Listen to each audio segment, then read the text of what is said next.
Perkenalkan, nama saya Sita Sofila. Saya Tiara Rahmatanyusari. Halo, saya Safira Intan Maulina. Saya Salvianti. Saya Zulfa Rizkianisa. Dan saya Santa Aulia Devi Rahmadani. Kami dari IPSD. Nah, gimana kondisi kebugaran kalian pada saat menjalankan tes PKBU kemarin?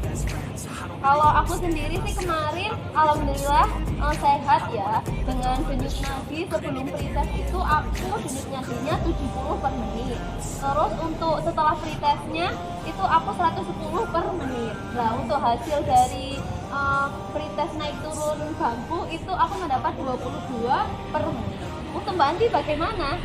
Ya kalau saya sendiri itu kemarin sebelum melakukan tes PKBU, denyut nadi saya itu 68 per menit.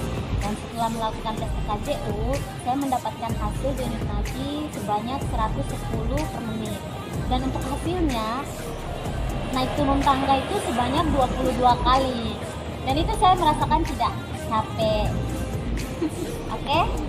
Bagaimana dengan Mbak Zulfa? Jadi keadaan saya setelah tes PKBU alhamdulillah sehat ya. Karena saya denyut nadi saya sebelum melakukan tes PKBU itu 100 per menit. Saya bisa melaksanakan naik turun bambu itu 15 kali, dan setelahnya denyut nadi saya 150 per menit. Lalu gimana kalau saya kemarin setelah melakukan tes, saya tidak merasakan terlalu kelelahan ya. Lalu pada saat sebelum tes itu denyut nadi saya sebesar 110 per menit, dan setelah melakukan tes itu naik menjadi 130 per menit. Lalu untuk hasil yang aku dapatkan pada saat melakukan tes itu sebanyak 17. Kalau Mbak Intan gimana? Aku sendiri itu kemarin sebelum melakukan tes TKJU itu denyut nadinya 60 per menit.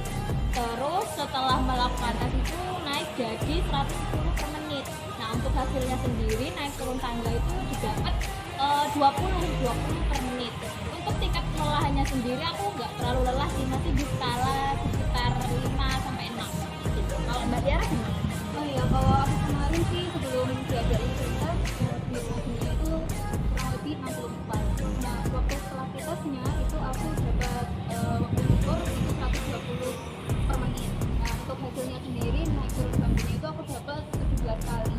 Nah, untuk skala kelelahannya sendiri mungkin kurang lebih sama sih kayak Mbak Intan, ada di skala yang Oh ya teman-teman, apa sih yang kalian lakukan untuk mencapai kebugaran jasmani itu? Kalau aku sih yang jelas olahraga yang rutin ya. Terus apalagi ya kira-kira? Kalau aku biasanya dengan beristirahat biasanya juga mengonsumsi makanan-makanan yang bergizi. Kalau aku karena hobinya rekreasi ya rekreasi healing gitu. Kalau kamu gimana? Kalau aku sih dengan minum air putih yang banyak. Ngaruh juga sih, biasanya kita coba sedikit kopi. Benar. Apa pentingnya kebugaran jasmani dan kesehatan bagi seorang pendidik? Nah, pendidik itu kan tugasnya banyak ya, bukan hanya mengajar peserta di sekolah, mereka juga harus ada beban administrasi kayak bikin RPP lah, modul, ada administrasi sekolah yang harus diselesaikan.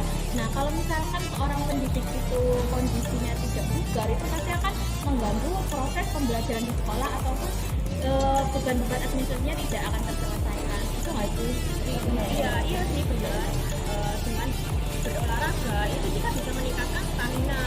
Nah, nantinya itu juga akan berpengaruh dalam pembelajaran.